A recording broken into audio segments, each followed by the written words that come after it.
So, welcome to LRS102.com. I am Jen Yates, and you're locked on to Jyneration Nation. And I'm always excited on Fridays, especially today, because I have Tammy Michell-Woods, the founder of Drummer Girls United, as well as an awesome female drummer out in Oklahoma. So, hi, Tammy. Welcome to the show. Hi, Jen. How are you doing?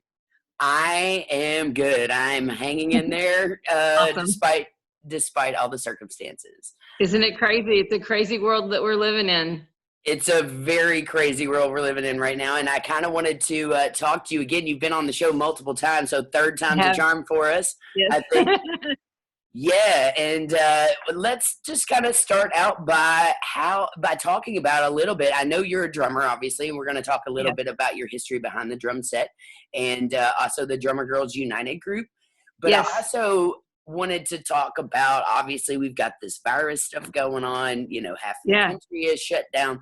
Right. Has that affected anything for you personally on a drumming level? Oh, certainly. Yeah. I had tons of gigs already locked in, and I had clinics that I was going to be doing with Drummer Girls United across the United States. We had planned LA, and we were working on Austin and Nashville, and then we were working trying to do either Chicago or something on the eastern seaboard, but all of that is just up in the air right now.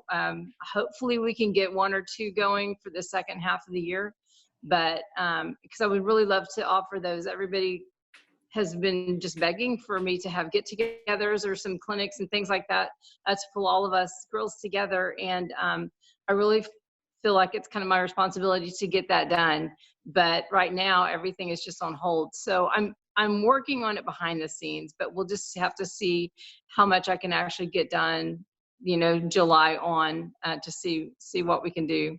Yeah, I think we're all kind of in a holding pattern right now. I say this often, none of us have ever experienced anything quite like this. Right. And not even in our parents' lifetime. So, yeah. Right. And so it definitely has affected everything.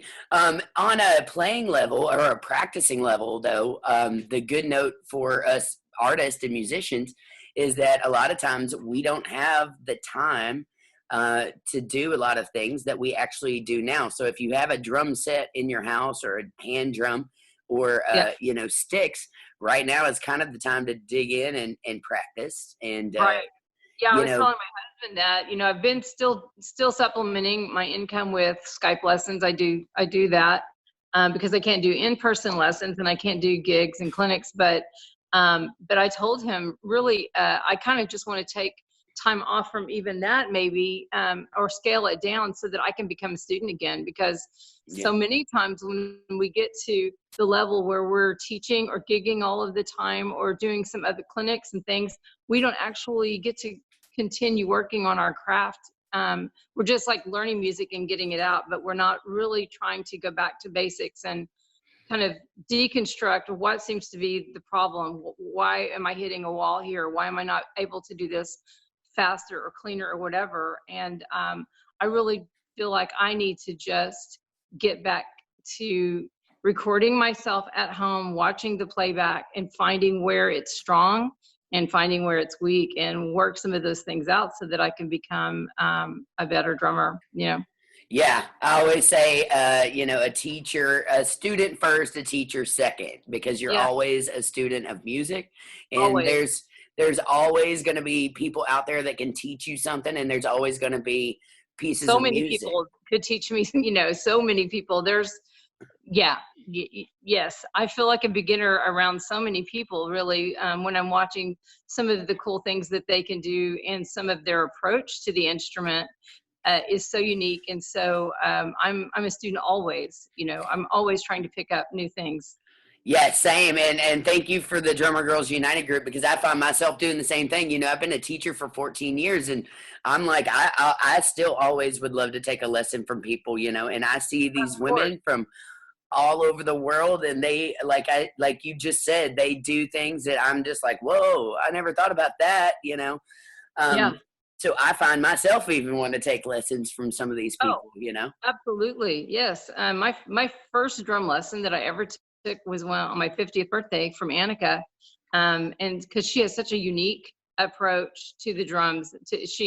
She thinks about music in a different way, and I love the way that she executes it, and she comes up with all of her own music, and just the way she uses her instrument is really unique. And so I love learning from her and just watching her and kind of absorbing what she's doing, so that hopefully some of that can come out in my playing. But some of the other people are just so clever about the way they do things and so clean about the way they do things. I think Emmanuel Caplet has got to be one of the cleanest drummers that I've ever seen, as far as she has speed, she has groove, she has, she was a rudimental drummer for the longest time. She was in drumline from the time she was really little. And she said when she transitioned from drumlining to playing a drum set, she had to learn groove, because in drumline, everything is executed in a precision way. And with, drum set, a lot of times we're grooving and we're doing things kind of off the cuff. And she had to, it was like a mind shift that she had to do to learn that. And now that she's got it, my Lord, she can do anything she wants to.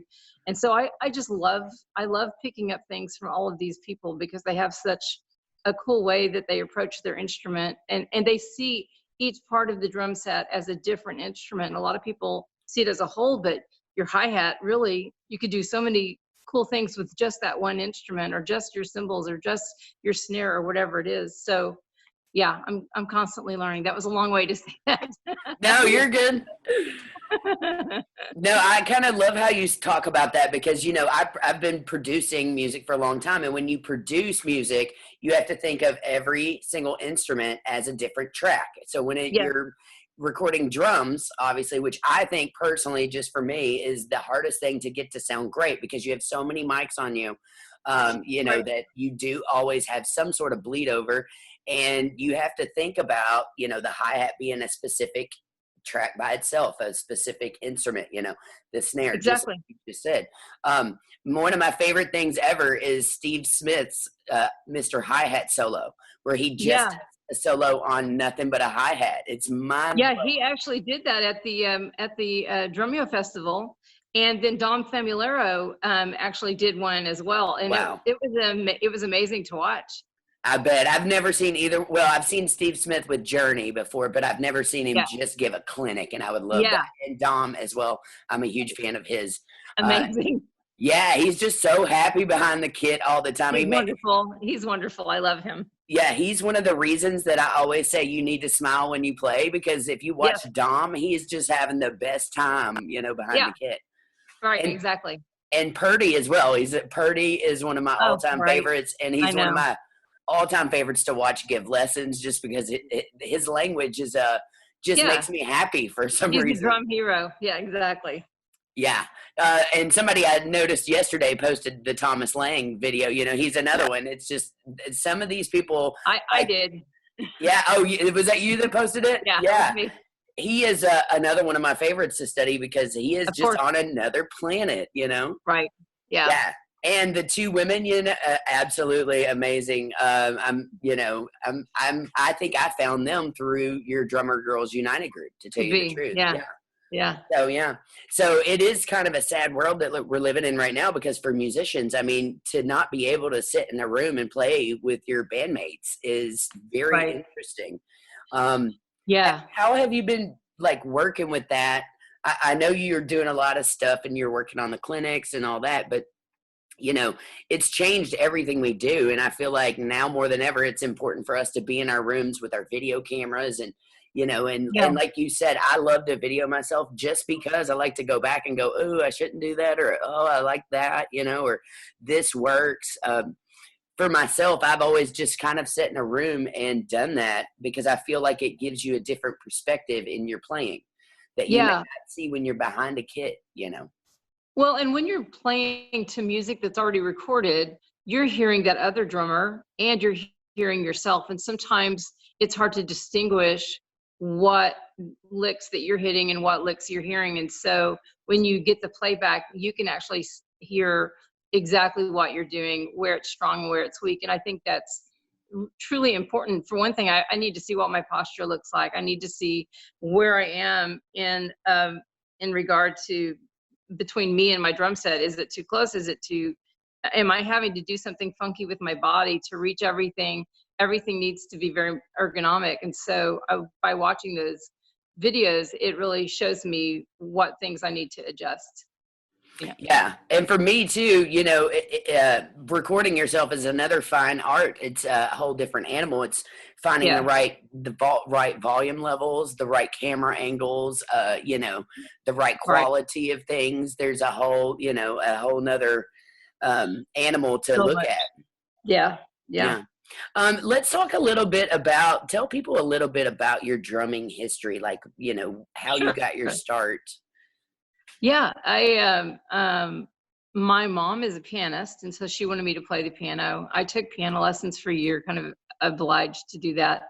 I truly hated it. It didn't feel natural, and I don't know. I did it for her, but she could see how miserable I was, and she finally cut me loose. And then a couple of years later, I guess I was about 6. A couple of years later, my grandfather was a master guitarist. He played fiddle and all these things, but he wanted me to be a country western singer guitarist.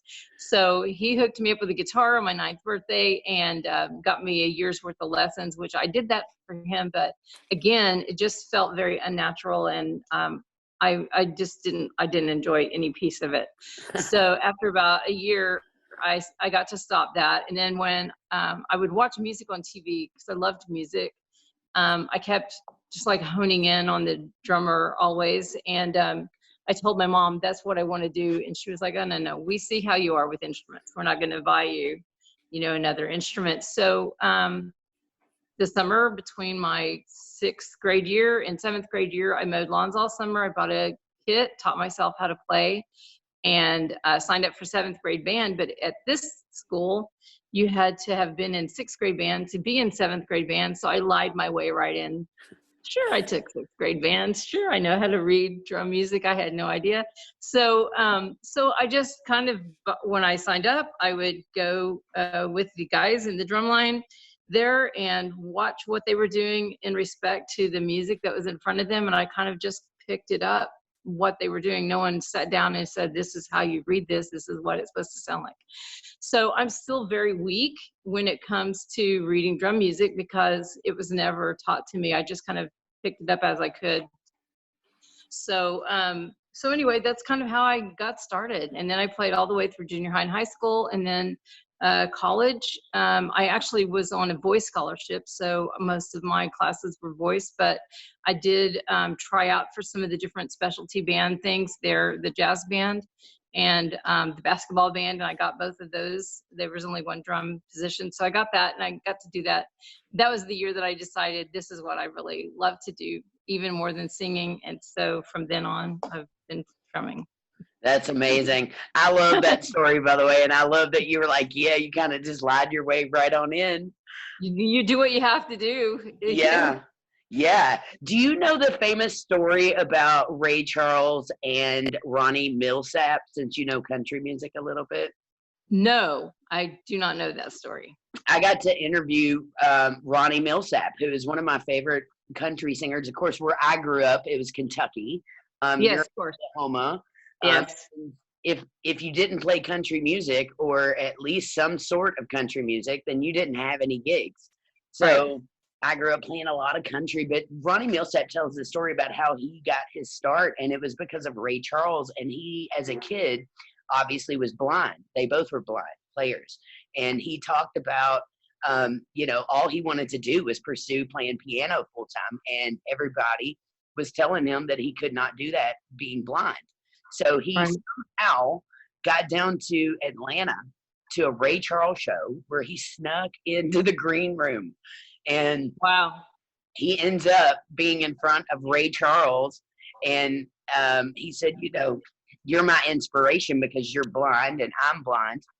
And I want to play piano full time. And he said, but everybody is telling me I can't do it. And so Ray Charles told him to sit down behind the piano and play him something. And he did. And then after that, Ray Charles said, yeah, I probably wouldn't listen to any of them. And after that, he helped him get his start, and he did some background stuff for Ray Charles. How crazy is that? It's nuts. But yeah, exactly. He did what he needed to do. He had a passion, he had a drive, and he found a way to make that happen. So I applaud that. Me too. And he's gone on, but I mean, we both know both artists, Ray Charles, Sure. obviously, and Ronnie Millsap has had more hits in country music than just about anybody, you know? Right. Yeah. Yeah. Smoky Mountain Rain, man. I love that song. That's That track awesome. is one of my favorites. Right. Yeah. So anyway, I always thought that's kind of comparable. You know, I love how you snuck in and was like, you know, I know what I'm doing. And, you know, I Yep. kind of was the same way in a weird way. Like I didn't start out reading drum set music. They put me on clarinet and saxophone. Okay. And of course, I'd been playing drums since I was 3, but I didn't go into, you know, grade school band until much later. And Okay. the instructor didn't know that. So I wanted to play drums. He didn't want females in the drum line or on the percussion. And I Right. didn't think it was fair. So I settled and played clarinet. Now, back in the day, I was so upset at him that, in fact, if it wasn't for that exact moment, I probably wouldn't have practiced as much as I did throughout the years. But I was determined to prove him wrong and show him that I could play. So I would lock myself in the drum room after that. My dad had a drum room next to the bedroom, and I would lock myself in there and practice for like 5 or 6 hours, you know, as much as possible all the time until he saw me playing one day and then was like, well, maybe we should put you on, Right. you know, in the pit. And so let me play, you know, drums and pet band and all that fun stuff. So I missed all these years of reading drum set music, which is totally different than a lot of melody line. Oh yeah, yeah. And learned to read melody lines first. And then after high school, I went into college playing in the pit, where I started to kind of focus on reading. It wasn't until really I started almost teaching that I learned to read myself. And I took lessons from some great drummers who I could read a little bit because of band and stuff.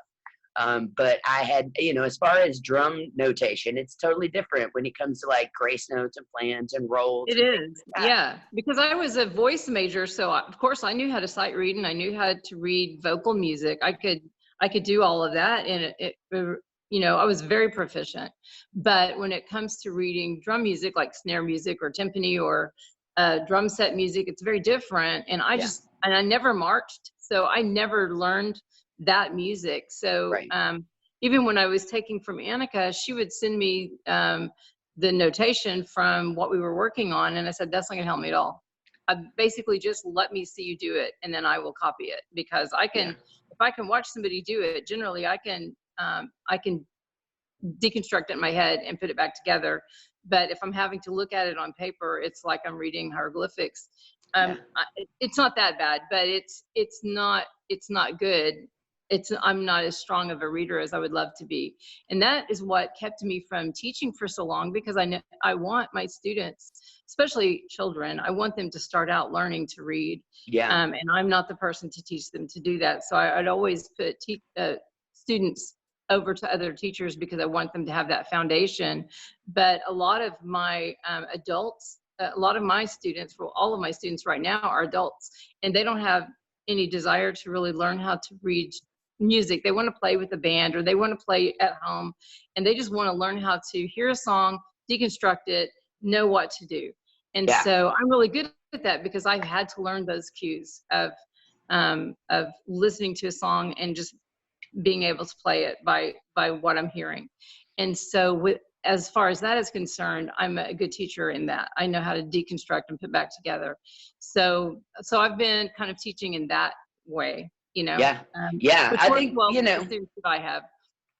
I think there's all kinds of different teachers out there, and every, you know, and like I always tell, you know, when people come to me when I was doing it in person, I would always say, you know, who knows if I'm the right teacher for you? You'll know, you know, and if not, then I'll pass you off to somebody who can help you with whatever you're needing to do. Teaching is a whole different animal, and there's a lot of great players out there that have no clue even how to teach. And there's a lot of great teachers that, you know, don't play on the level of some of these big gigs and stuff like that too. So there's different facets of all of it. You know what I mean? All of it. Yes, very much. I do know. I remember reading something about Buddy Rich though. You know, he would go watch like West Side Story before he played it, and then would, you know, sit there, and they said he was a genius mind in that same sense that you're talking about, that he would just sit and watch an entire musical, and then they would say, you know, do you need the music? And he would say no, he already had it all memorized. You know, Yeah. he was a genius mind like that. Yeah, and I've had to learn that when I've had artists come through that, like I had a country artist one time. I'd never played a country gig, and she was coming through Oklahoma, and she was just going to hire a bass player. She was bringing a guitar player with her, and she was hiring a drummer. She was going to send us 72 songs. We had a couple of weeks to learn it all, and we were going to do sound check 2 songs, and then we were on for a 4-hour gig. And so we never really got to practice together as a band, but she wanted professionals that could handle that kind of, be prepared and have it memorized. And Right. so she just sent me all the music, and I listened to all the songs. Most of it I didn't know. I don't know country music. And I just had to memorize it and get ready to do it. So we did 2 song sound check, and we were on, and that was it. So I have a horrible memory in some ways, but when it comes to that, I can do it. I don't know how. Yeah. but I guess it's, you know, you do what you have to do. And it's one of those things where I've had to learn how to do that because I didn't have another option. So I know how to memorize music really quickly and know what to do when I need to do it. I'm not strong in other ways maybe, but in this way, that's a strength that I have as a drummer. Yeah, that's super cool. I love that. If people, I want to talk a little bit about the Drummer Girls United group that you started. Sure. What caused you to start that? And give us an update on like how many people's in there now, and Sure. you know, because I'm a member now, and I really love that group, and I Yeah. find it fascinating and very inspiring to watch all these women and connect with them from all over the world. So thank you for that. Sure, But of tell us a course. little bit about Drummer Girls United. Yeah, 5 years ago, I didn't, maybe 5 or 6, I didn't know personally one other female drummer. I knew that they were out there, but I didn't know them as friends, or, you know, I had never met any. So I started going on YouTube and looking for just female drummers, what videos were out there, who's playing, what level are they playing at. I just wanted to see, you know, some sisters out there that are playing. So that's where I found Hillary Jones and Annika and Emmanuel Kaplat and so many other really amazing drummers. And I went on to Facebook and I contacted each of them. I PM'd them, and we actually started talking back and forth and became buddies. And then I realized after that, I started finding other people through Facebook that were drummers, and I was writing messages to all of these different people, and they were writing me. And I thought, wouldn't it be great to have one place where we could all get together and just send out one message? We could all see it. We could all talk to each other. And with that, I was also part of a lot of drumming groups on Facebook. And as you know, it's 95% male in these groups. Most of them are, you know, most of the male drummers that I know, they treat me like a little sister, and I've never had any issues. But in a lot of these big open groups, there is a lot of misogyny, and there's a lot of kind of gross pictures and just nasty talk. And I honestly don't want to have to deal with any of that.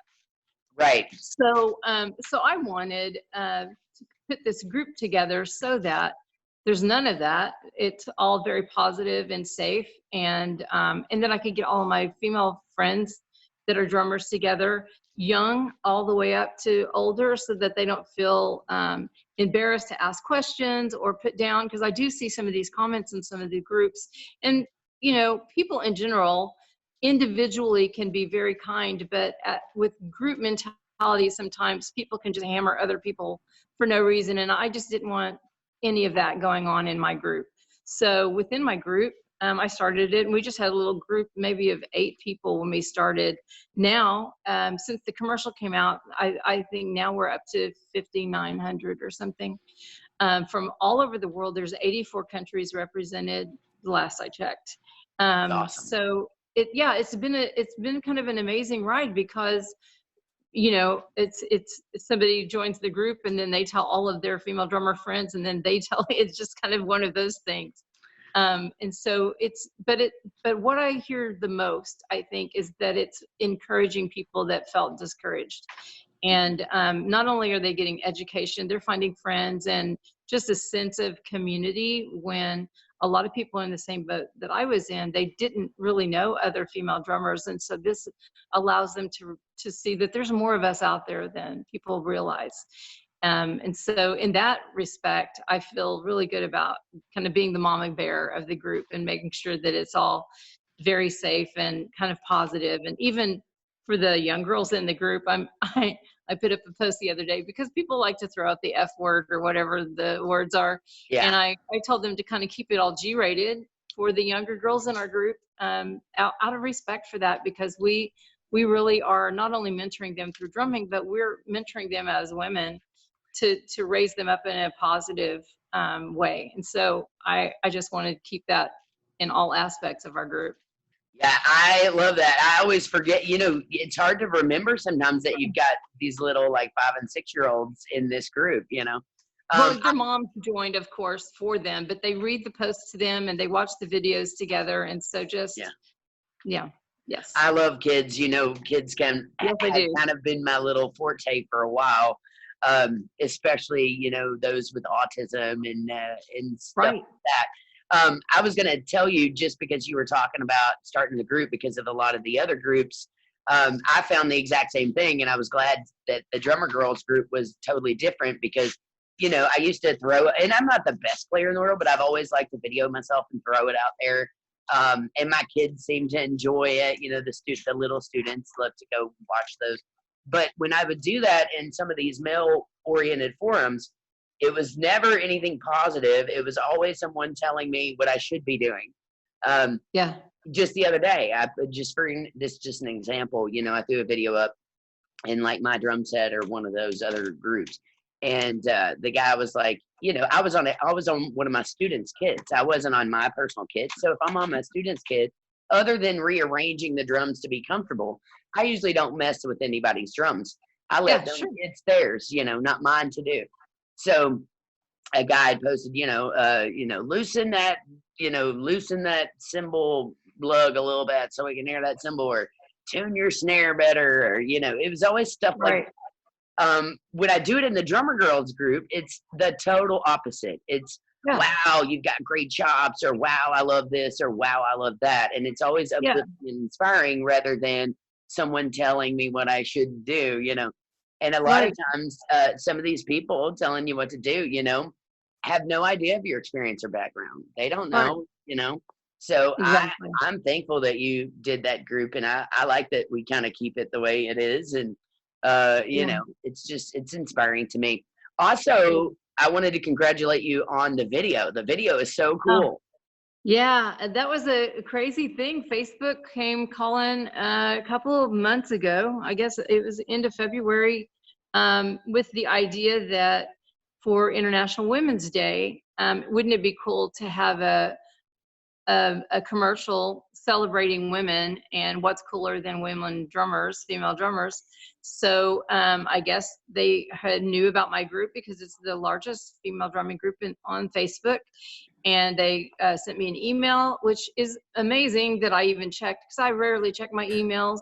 And I just looked through there, and a lot of times I just swipe, delete, delete, delete. And I opened that one up and saw it. And I was like, I wonder if this is legit. So I gave her a call, and she interviewed me right there and said she would love to pass the information on to Facebook. And this was a casting agency. And Facebook immediately called me like 10 minutes later. She told me it would take a couple of days. And then they interviewed me over the phone and sent contracts, and then started wanting me to contact the girls in the group to send videos in, because I had to also send a video in. They picked 5 people, but they did it immediately. Like in 2 or 3 days, they picked the people that they wanted for the shoot. And then like 2 weeks later, we were in Hollywood shooting the video. And I think it was released a week later. It was very fast. So on March 8th, they started they told us they were going to release one video. It was a compilation of all 5 of us playing this one song. And then what happened on March 8th was they released Sharon's video, the one in the ball gown, which Yeah. I think she got like 13 million hits or something. Changed her life because DW called her immediately. Sabian called her immediately. I mean, she has been signed with all these companies, and lots of things have happened for her because of that. But then they started releasing other videos of different people in the group doing the like individual videos. And about a week later, I think the compilation video came out. And then I was told that it would actually be on TV and not just on social media. So people have seen it on TV. I've never seen it, and there were a couple of versions of it. But yeah, the group went from 1,500 to 50 something hundred, 5,500. Now it's 59 in a few weeks. So Wow. yeah, it was an amazing boost for our community. You know, so many of the people that are in there now are there because of that commercial. So I'm really thankful that we had that opportunity. Well, I loved it, and I loved Sharon in that ball gown. That was So cool. Yeah, I was like, Yeah. as soon as I saw that, I did the exact same thing. Who is this chick? I need to find her. And I went and I found her and became friends with her because I was like, and then now I love watching her videos. They're great. Yeah, she's great. She's got so much personality, and she's a really talented drummer, and she has her own studio where she's teaching, and that's what she's doing full time. And man, she's phenomenal, and she's in her 20s, and just, you know, anything that she wants in the world, I think she's going to be able to achieve it. She's just got that type of personality and that skill set already. Yeah, I love that. Well, thank you for all that, and I love that Certainly. Facebook contacted you, and that's just You too, amazing. I was curious to hear that story. I actually have seen it on TV in Kentucky. And and I was like, hey, that's the group I'm in. You know, I was excited. It's so funny. I've never seen it. Well, if I see it again, I'm going to pull my phone out and try to record it really quick. That'd be awesome. Pause the TV. I'll tell my aunt who sits upstairs to watch the TV. Awesome. Yeah, so very cool. I love all of that. It's you know, and what are you going to do when it hits like 1 million or more, you know? The compilation. Oh, you mean our group? Yeah. I'm gonna have to have more help because right now I'm kind of a one-woman show. Right before the video hit, I started working with a lady named Karen that she's been running the female group for Drumeo. It's called Drumeo's Women on the Edge. So there's about 100 members in there, so it's a small group, but she does some really cool things with them, and she's very involved with that. She's not a paid staff member with Drumeo. She's volunteered to do that, but she's done a great job. And so when I talked to them at the NAMM show, they were very interested in my group and wanted to know how to be involved with our group more. And so they thought to marry the two groups maybe, or do something like that. So anyway, so she and I have been Skyping back and forth, and I've signed her on as one of my other admins, so that she can help me, because we have an influx of, you know, thousands of people a day wanting to get into the group. But we had to vet literally every one of those people to make sure that they were truly female drummers, or sometimes it was moms of little girls that are female drummers. But I had to go through every one of those, making sure people weren't, there are a lot of guys that are trying to get in, using it as like a dating service or some weird thing. And, you know, so I had to go through it. It took hours and hours and hours to go through all of that, but I really protect the group. It's a closed private group. And so, so it's worth my time, but it was very time consuming. So during that like 2-week period where we had that influx, I had several people that volunteered as moderators and admins to help me go through the list and let people in or decline. And now it's down to me and her. And I do most of it, but she helps as she can. And so as it grows, though, we'll probably have to add another person or two to help us out. Yeah. Well, that's awesome. I was going to tell you, I've met so many females from Kentucky, my own state, that I didn't even know just through that group. That's fantastic. Yeah, almost. It's crazy. You know, I'll post something and then somebody will comment back, and we'll comment kind of back and forth, and then I'll check out their profile. And I'll be like, Kentucky, where are you at in Kentucky? I've been in Kentucky my whole life and didn't even know, you know? So Yeah, I've been able to network with people from my own state, that's just through wonderful. that group. Yeah. That's And awesome. yeah, and I also love that the numbers just keep going up. You know, Mhm. I wanted to tell you this story about Michigan Women's Music Festival that I got to play. It was a music festival that was the longest running women's music festival in the U.S. and it Okay. has since shut down. But I got to be the house drummer there, so I got to meet Okay. like Allison Miller and like all these amazing like female musicians. And not only that, but it was very eye opening to me. That women should run the world after I experienced that. And here's why, because I had been to tons of festivals run by male or, you know, and nothing against our men counterparts, you know. But they were pretty disgusting festivals, you know, the porta potties were gross and all this stuff. And when I went to Michigan, it was nothing but female run. So the stagehands were females, the lighting were females, everybody pitched in. And one thing that I loved that they did was they fed you every day and they had multiple options. Vegan, if you're gluten free, you know, they Yeah. considered all that. They had nurses on staff at all times.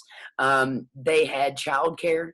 Everybody Wow. basically, if you went to this festival for a week, then you volunteered time in whatever you were good at. And Okay. that was part of your way to get in. And Okay. and after that, I was just like, wow, they had literally everything down to a science. The porta potties smelled like roses every day. Good. And the most mind blowing thing that I saw was someone dropped a $20 bill and it was on the ground. And someone wrote a note that says, if this is your $20 bill, please take it back. And they put it under a rock and it stayed there all week with Wow. thousands, over 10,000 women there, you know? Wow. So that to me was very profound because Yeah. if I'd have gone to any other music festival, pretty Oh, much, you know, that right. would have been taken in about 0.5 seconds. So after I saw that, I was like, women really need to stick together because wow, look at We like watch we can out move for each other. mountains. I mean, there are people on the outside of that. There are women that can be really catty and nasty, but as a whole community, I think women do have each other's backs. And not to say that men don't watch out for us, because like I said, my own experience, most men have been overly careful with me and very protective of me. I'm 5 feet tall, and even though I'm older than most of the guys that I know, they treat me like their little sister. And so I have nothing but love for my male counterparts. But when I see a group of women together, like in our community, I see so much care and encouragement, and people like going above and beyond to try to help somebody through something, whether it's through their drumming or through their personal life or whatever. I just see people being extremely compassionate and trying to reach out to each other, which I don't see that so often in so many of the other groups. And I've had people tell me they really just kind of gave up on groups on Facebook, or gave up on Facebook altogether, but they will check in with our group every day because it's a safe and happy and positive, encouraging place, which I love that. I love that more than that it's about drumming. In actually, just the fact that somebody has a soft place to land if they need it is really makes me very happy. Yeah, you know, and thank you again for that because I've picked up several students just from that group. So it's helped me maintain an income during all of this stuff. Very Um, good. yeah, and you know, people, you know, I'm always trying to get on there and try, you know, and if people are asking questions, trying to explain it as best as possible. Sure. You know, because I just love to teach. I just love to teach and I love to learn. Like you said, a student first. You'll never know everything there Yeah, is to know about music, and you'll never know every absolutely. song that's out there, you know. So there's always something to be Right. learned. And not only that, Right. but you know, for the healing purposes of drumming, I'm a big proponent in using drumming for healing, for medicine. Like, Absolutely. yeah. And I have seen that with my own eyes teaching the autistic students. A big one that I was noticing from just teaching earlier this week was that drumming brings a lot of confidence to people that don't have confidence on a normal Absolutely level. right. Yep. And I struggled with that early on too. And, you know, just because of life, what life threw at me, I became very confident, you know, and not just confident in my own skills, but just confident in general, Yes. in my daily activities, with Yes. and interactions with other people. So the one thing that I love about drumming and is that not only the healing factors in the way that it, you know, it opens up your brain and it deals with more parts of your brain than almost anything else other than Yeah. smell, music, that is, you know. And I do feel like music is the healing force of the universe. Like, it's the universal language, because I've taught students who were mute and couldn't even speak to me, but we still found a way to communicate through music. You're And right. it was fascinating to me. So, you Yes. know, for the healing purposes alone, I encourage everybody out there, if, you know, you're bored in the house, all you need is some sticks, or you can get you a little hand drum. You know, it's very therapeutic. Very much. Yeah. Yeah. So I love it. I love, you know, just drums in general. I also want to, before we finish up, I wanted to talk a little bit about gear, because I know you're a gearhead. I totally am. Yeah, and I want to know, like, you know, how did you get the gear that you have today? Why do you pick that? You know, what are you Sure. playing right now, etc. Sure. Okay. Well, I signed on with my drum company right after the NAMM show. I've played, you know, since the '70s, so I've played everything: Ludwig, Gretsch, Tama, every kind of drums, and I've loved them all. DW, but when I saw the Welch tuning system drums at the NAMM show, I just kept going back to the booth, kept going back to the booth there. It's a phenomenal concept, of how to tune your drums, because that's really the pain in the ass, sorry, pain in the Yeah, rear end you're good. for all drummers, right? Is tuning. We're constantly having to tune the drums. We can't quite get our snare to sound right. We want a different sound with our bass or whatever it is. Tuning can be just such a time consuming, it's such an exacting kind of thing, and it's very subjective for every different drummer. So with the Welch tuning system, it's built a lot like the old drums. When you see old drums like from, you know, Civil War days, where they had the rope going up and down the drum, and it kind of pulled the top head and the bottom head together. So with this, there's one tuning knob on the side of each drum, and as you tighten it, both heads tighten at the same time. So, and then as you loosen it, both heads loosen at the same time. So literally in between songs, or even during a song, if I want it, like say if I'm playing a fusion song and I want all of my toms really tight, so I would tune them up really quick, like within a few seconds. I can tune all of my drums, including my bass drum, in a few seconds, all higher. And then say for the next song, I want my drums, my toms, to have a very low, almost flat sound. I can quickly turn that knob, get it down to that low, and play the next song. It sounds like I'm playing a different drum set. That's So wild. it's opened up all kinds of musical possibilities, because I can literally match pitch Yeah. with whatever notes that I want.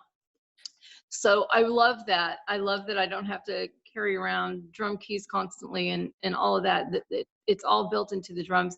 And not only that, but these drums sound phenomenal. They're 8-ply maple, artistry series. They just, I had literally nine drum sets, every kind of set, but including all my vintage Ludwigs. But this set I just couldn't say no when he contacted me about becoming an artist. I haven't signed with anybody in 40 years, and it was an easy decision for me. So I that's love why that. that's why I'm with Welch.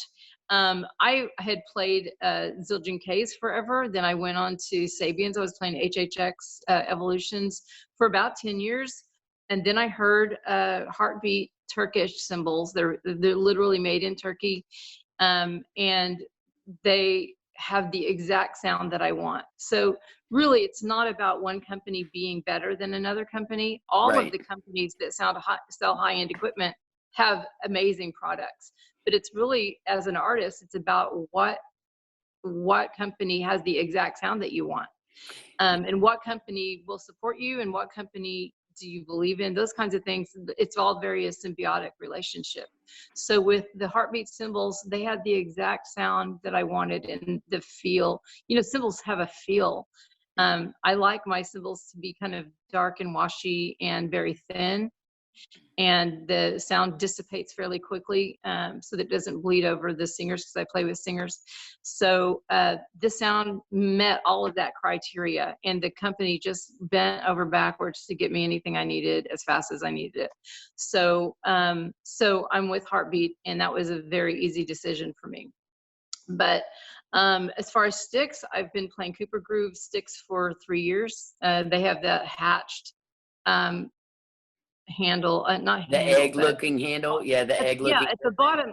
Yeah, at the bottom end of the stick, it's kind of got a hatch mark pattern, so it allows me to loosen up my grip, because I have lupus, so I have a lot of nerve and joint issues and muscle issues in my hands, and so I was losing sticks. I was dropping them, and with this in my hand, with the hatched sticks, it allows the stick to stay in my hand without me having to tighten my grip. Because with a lot of sticks, they get slick when your hands get wet, and they will just slide out. But with this, that doesn't happen for me. So it met some of my needs, and they just feel good in my hands. I've tried lots of other sticks, but I will always pick those back up out of my bag. So that made sense to me. I just signed with Remo. When I was in Vancouver, I met the Remo rep, and I've been playing Remos anyway. I've played Aquarian. I've played Evans, of course, but I got to talking to the Remo guys when I was at the NAMM show, and they've got so many cool new products out. It's going to be a good fit for me, so I'm excited about that new partnership. I'm with Big Fat Snare Drum Company. I don't know if you've seen those products or use those products, but Have not.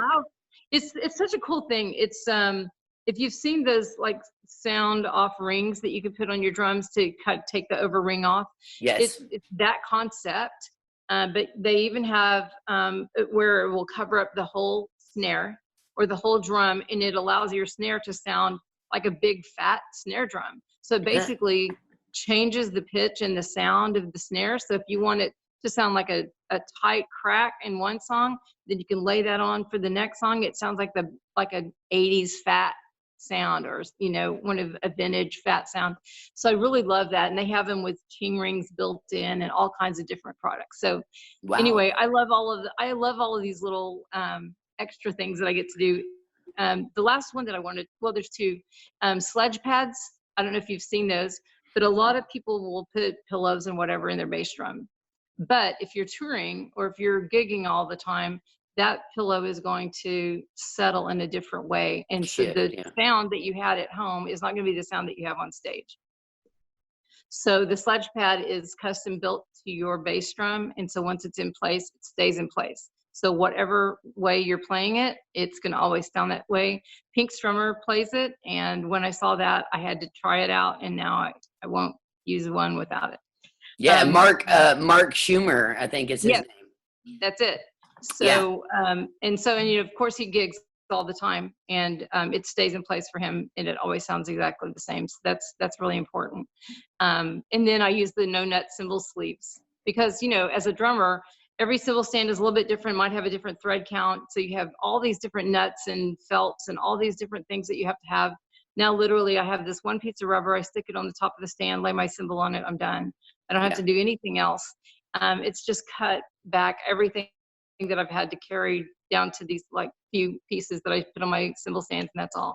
So it just makes things, putting it on and taking it off, very fast and easy. That's why I chose those things, just because that makes my life as an artist much better, I think. It sounds like it. I was going to tell you too, I love that you were talking about tuning and how it's subjective. I've studied under a lot of like amazing guys who show me amazing things with tunings and Sure. tricks, and they're drummers from the 50s and 60s that know their Right. stuff. And it is subjective, and I have found it very Of course. interesting because I've always considered myself to be a pretty great tuner by ear. But what's even more fascinating now is the drum will sound great in the room, and then when I hear it recorded, it sounds totally different. You know what I mean? So Yeah. I've been looking at Yes. ways that you can tune and whatnot, and I've studied a lot of drummers like Bonham, and I've read books by their techs who talk about how they tune, because Steve Smith also, he's great about talking about tuning. But a lot of people don't realize that drums are pitched instruments, which means Right. they can be tuned to a certain key. So a lot of times when I would go in the studio, if the song was in the key of E, then I would tune my drums 1, 3, 5 to the key of E, and then I did notice that it would make a gigantic difference on the record if the drums were in tune with the song. So a lot of people don't know that. It's pretty fascinating about the Welch system there.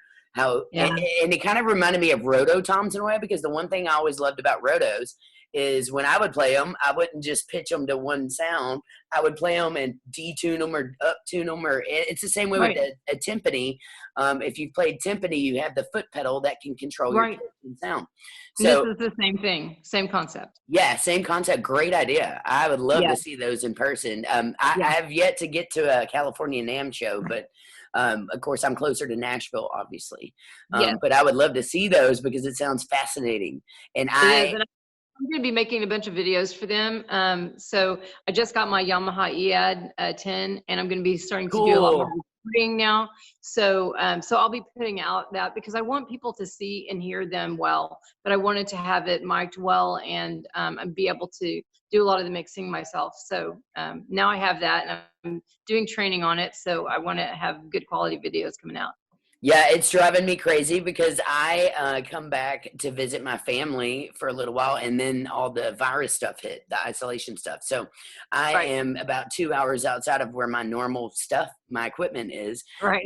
Luckily, my dad's here with his drumatorium, but when it comes to recording and electronics, which I love to do, all my gear is back up in Louisville. So I've been trying to figure out, how to be able to do videos and stuff like that without a lot of my personal equipment that I'm comfortable with. And when you're doing these videos, which, we're such a visual society today, especially with online, we like to see things. So as far as recordings are going, it's really tough to get a really great sound. Like I said, the drums will sound great in one room. And I tell my kids this too. I can tune your drums sitting behind your kit a certain way.